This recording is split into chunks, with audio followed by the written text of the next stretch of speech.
Hey, Coach. Yeah, obviously, you said on teleconference earlier that you might have some update on Rocket. Any news? Yeah, I don't have any more news at this point. Um, Obviously, he hadn't practiced. He's not in practice today either, so that that would limit him at best in the game, regardless of what we find out. But I don't think it'll be a lengthy injury either way. But we wanted some different guys to look at him, and so that's what we're doing. And so we'll know something definitely um, by this afternoon what is going on. I'm sorry, I thought we might know something now, but we don't. I just last second I checked my phone to see if I've got any calls on it. So I wish we would know a little bit more, but he hadn't practiced this week. I don't think it's a lengthy injury at all, but I can't be 100% sure about that until I find out what he's been told here today. Dominic's still wearing the brace on his knee, but I believe he's been obviously cleared to play without it. Is that just something for him for a precaution? And how much does that limit him, a brace like that? I don't think he feels like it limits him too much. That's really it's up to him whether he wants to wear it or whether he doesn't.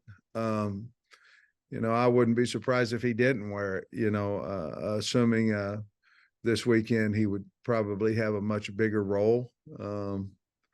But he had some success with it on in scrimmages, and ran long runs and things of that nature. So that really at this point is just left up to him. And should we expect to see Antonio Greer this week? Yes, I mean he's practiced. He practiced partially. Indy and things of that before the Western Carolina game, but he's practiced all week. So they've cleared him to do everything, and he's been good over the last 2 days. So, and he's practicing today, so I expect him to be available. Thanks, Coach. Otis. Coach, is there anything in particular that Marquise Gums needs to improve on to get maybe more action in the passing game? Well, I think he's got to understand the offense a little bit better, and he's getting better at that thing, at those things. Understanding what he's doing is going to let him play faster. But we think he is a threat. Obviously, we didn't throw the ball a whole lot to the tight ends last week, but that certainly isn't a plan because he's talented as well as Luke and a lot of guys. A lot of guys we have. Tyrus Washington, we feel like we can throw the ball to, but I think his overall, and he's had a good week this week, so I would anticipate his play amping up a little bit. Coach, I'll go. My Bulldog must have liked your answer or not liked it one. I'm not sure which. Thanks. Who's that? Your Bulldog? Yeah. My Bulldog, yeah. I don't know if he liked it or didn't like your answer, but he's letting you know about it. Oh, he is? Okay. Well, my Lucy's I'm sorry. 14. I thought you could hear him barking. Can't hear, though. Jackson. Coach, when Isaac spoke with us yesterday, he talked about playing quarterback in high school and not really taking really any receiver reps until he got to the college ranks. I'm curious, does he have any, traits, intangibles that, can make it kind of obvious that he's a former quarterback? Well, I'm assuming quarterbacks would have to have good hands, and he does now. I mean, of course, Andrew Armstrong made a catch yesterday at practice. That was pretty incredible as well. But, I talked to him the other day about yesterday about how proud I was for him coming from D2 and performing at a high level. And obviously we love him and all those type things. I said, who offered you out of high school? And he said, basically nobody, Coach, and really a cool story because what a wonderful kid as well. But he's a big athlete that works extremely hard. So I would assume if he went to linebacker and he wanted to get his body linebackerish, that he would be able to play that as well. He's just a talented guy that earns everything he gets because he's a hard worker.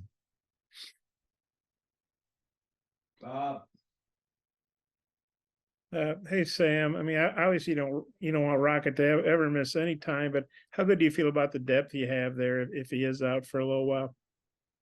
Well, I love our depth. You know, I think R-Dub's really good, and all of them. AJ and Damo. I keep going back to 2 years ago we had the same guys on the team, and Damo was the starter. Later in the season, we kept trying to get him more and more carries. Sometimes we did, sometimes we didn't. But when we did, he was very successful. And so I feel really good. You never want to lose a player for a game or two or whatever it may be. But that room is loaded with really good players, and we like Isaiah as well. So he got some carries last week, looked pretty good to me, and very physical runner. So Jimmy's done a nice job of recruiting that room, so we feel very confident in that room. If Rocker wasn't able to play, that we'd be fine. I wanted to ask a couple things about Hudson. I guess he's played corner, safety, and now nickel for you. So unless you want to move him to something else, I don't think he's run out of places to play. But just what do you thought about his versatility and willingness to do that and adapt and all that? Well, it's hard. I mean, even though you're playing secondary, they're all different. They're different techniques, obviously different assignments. To be able to do that says a lot about him. To be able to do that willingly says more about him. And a quick story, we had told him that he was going to go in on the third series, and the defense went 2 3 and outs, and HUD goes to Coach Woodson and says, hey, they've only been out there 6 plays. I don't know if they've really had enough plays to be getting in the groove of the game and all this kind of stuff. So that's just kind of who he is. And he's an ultimate team guy and been as valuable as anybody we've had to the team. I'm not smart enough to remember or I guess follow it. Which series did Hudson go on the fourth series or the fourth series then? I believe they just put him in on the third series. I think they said, no, that's what we told you. If I'm correct, I think he did go in on third series. That was the plan in our morning staff or our evening staff meeting on Friday night. So I don't know. I can't remember. But he was just being unselfish. He was. I mean, nobody does that. I mean, not many. I wouldn't. They told me third series. I don't care if it was 2 plays them guys got out there. It's the third series. Put me in. But he did have that conversation. I love the kid. Love a lot of them, but he's a very unselfish guy. Could have went in the tank when we told him that, hey, we're not going to send you out there. You are a starter in our mind, but we're not going to send you out there first. He could have, a lot of kids go in the tank on you. This guy's going, hey, I don't think they've had enough reps to get, acclimated to the game quite yet. I guess just what does that say about him? Attitude, mental, all that stuff. Everything. I mean, now it also tells you that he's a mature guy that understands, but everything. Alyssa. Muted. You act like I haven't done this before. Okay, so here we go. Can you comment a little bit about what you guys are going to do for Alex and Ryan and Chris? I know Chris and Alex were here and the first time you goes around, but you're going to put the 3 and the 15 and have their initials down on the field this season. And just, that was the way that you guys are going to honor them this year. Yeah. And then I think we're going to have Chris's family as honorary captains and things of that nature. And I think you said what we're going to do and with the numbers and things of that nature. But certainly, it's great to get older, but as you get older, things happen in life that are, you go through, and obviously not near what the parents have gone through, but it was just our way of saying, hey, we respected your son, and just our way of letting them live through their legacy on the field a little bit. Thank you. Thank you. Hey, Sam, I'm looking at your linebacker room. You came out of spring and looked like Pooh and Greer were kind of with the ones the most. And then now Pooh had the camp injury, Greer had the camp injury. And with the ones, it was Spence and Thomas yesterday during fastballs. I just wondered maybe kind of what that room has been looking like for you. Yeah, I think Jaheim Thomas has been the most consistent player for us there in the linebacker room. Obviously, you mentioned the injuries that we've had. Obviously Pooh was the guy that we, and he still is, but he's been beat up. He's been hurt. And of course, unfortunately, he won't be able to play in the first half Saturday. So it's a little bit linebacker, honestly, has been a little bit like the old line room where, man, you wish you could find guys that just put them in a spot and put them next to somebody that they played with the majority of the time, but just injuries hasn't quite let us do that. And the other part of that is that we found Spence. We've Crook's gotten a lot of reps, and with Greer coming back now, that should help us. That we'd feel good every bit about 5 guys, and I think in the long run it'll all help us. I would like to have 2 guys sitting out there side by side that's played, together, but I don't know if we'll be able to do that until maybe week 3, when Pooh gets off maybe the second half of Saturday's game. Right. But I think it has helped us overall.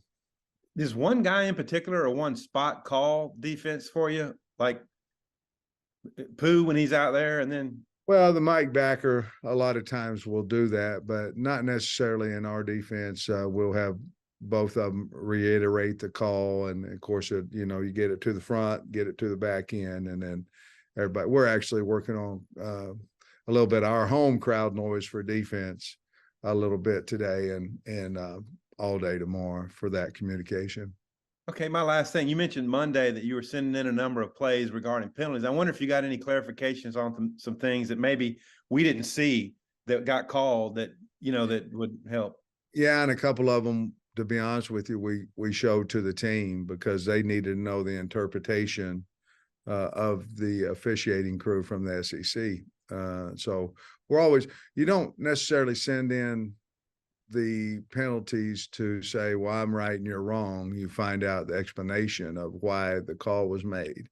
There was a few of them that they felt like that, maybe shouldn't have been called and things of that nature. And I guess if you did every single play, you'd find some that they should have called too. You know what I mean? So, right. But the one, let's say when John Morgan got the personal foul for hitting the quarterback low, mine was, I felt like he was held and thrown into the quarterback. And the interpretation was when you take that edge, when you turn that edge, it's really your responsibility to stay high on the quarterback. And then we showed this Clemson quarterback sliding. Obviously, we showed that to KJ because he was short, and we showed it to the team because that's a dead ball at that point. And even though the personal foul came after that, Duke still retained the football. We had in our first scrimmage, we had kind of an identical deal. It was a late hit out of bounds on 4th down. The penalty was put in force, but the offense, it was on the offense. The second team offense came back out on the field. We talked about the slide because basically when a quarterback starts to slide, you've got to avoid him at all costs. And even if you're airborne, at that point trying to tackle him, you got to take your head out of it. You got to throw your arms out. I mean, you got to avoid him at all costs. And if your helmet hits him at all, that's going to be a personal foul. So we did show the team that, and they were just learning moments from us. I thought our game was well officiated on Saturday, but we did learn some things about rule interpretation and just exactly how they see it on those two circumstances. Got it. Hey, Sam, you mentioned earlier this week wanting to get Tyrone Broden going a little bit. I'm curious how his week's been and maybe what do you want to see more of with him? Well, we played him more. We played him more with the ones this week. I think he's had a heck of a 2 days. He did such a nice job as a gunner on the punt team. I mean, just a fantastic job Saturday. We need to get him involved.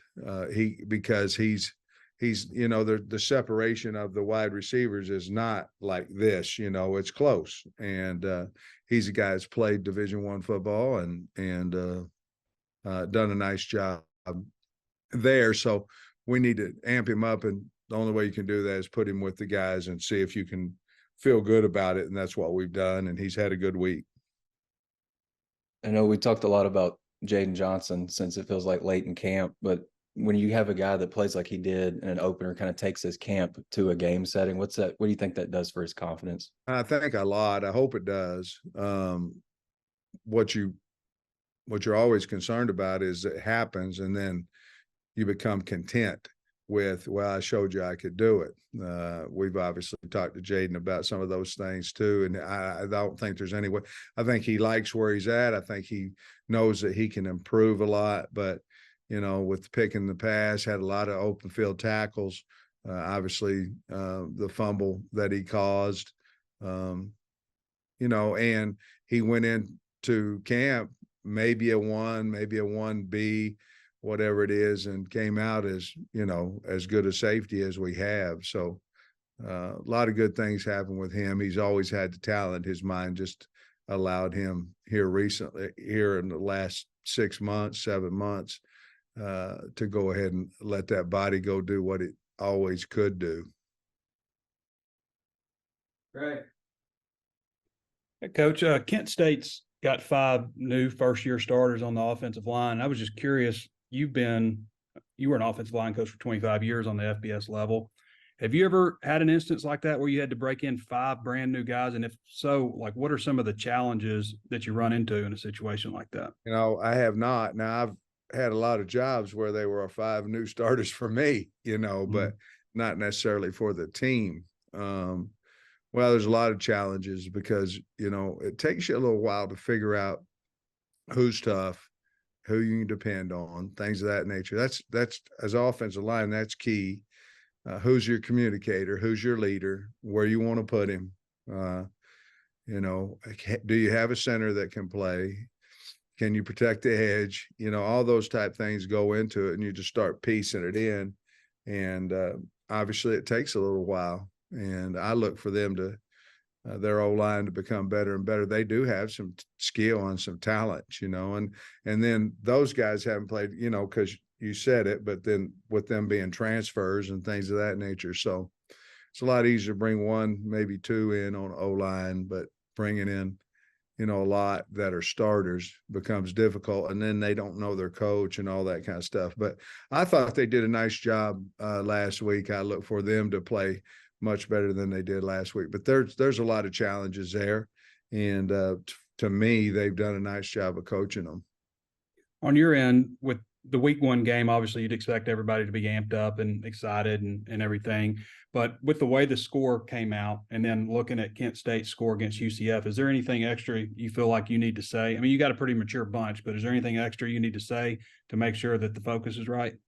Well, I talked to them about yesterday after practice. I mean, are we going to be a team that needs to be surprised? I mean, if you just look at college football the first week and what happened, I mean, are we going to have to learn a lesson from us not playing our best ball, or are we just going to go play our best ball and play against ourselves and not worry about who we're, the opponent? I obviously know you're going to get amped up more against a name, whoever the name may be, school, somebody in the SEC, than possibly you would against Western Carolina. I mean, I understand that.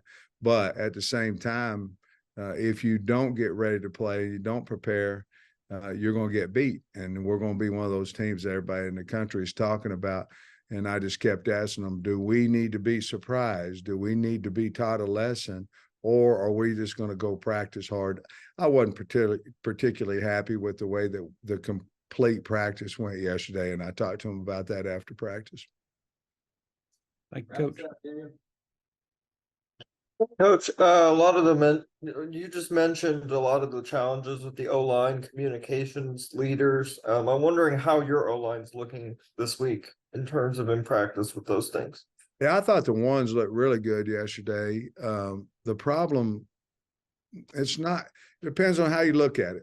But, you know, I'd like to find 5 guys that this is our left tackle, this is our right tackle, this is this. I would like to find that and then be able to play, you know, right now up to around 8 guys. I would like to do that. We haven't been able to do that just simply because we've been beat up here, beat up there, things of that nature. Now, are the 5 guys that started last Saturday our 5 best? Heck, I don't know. It is nice to have Brady back this week. But consistency of those guys, you want to find your 5 best and let them go play. And then hopefully you've got up to 8. We're still not there yet. We're not healthy enough to be there at this point, and it's frustrating a little bit. However, I do think it'll help us down the road, but it is a little frustrating. And we're not going to have 1s and 2s in a game, so I think part of my frustration is we have some guys on the 2s that don't have any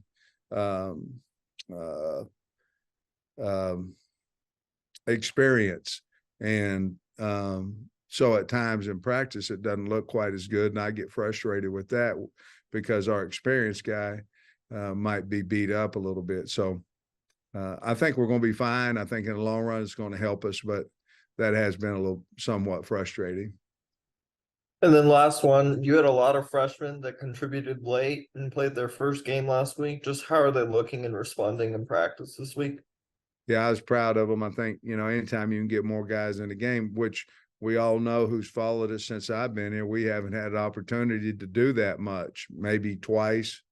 I think Auburn last year and maybe Pine Bluff before that. And the rest of it is we're holding on to everything we have, you know.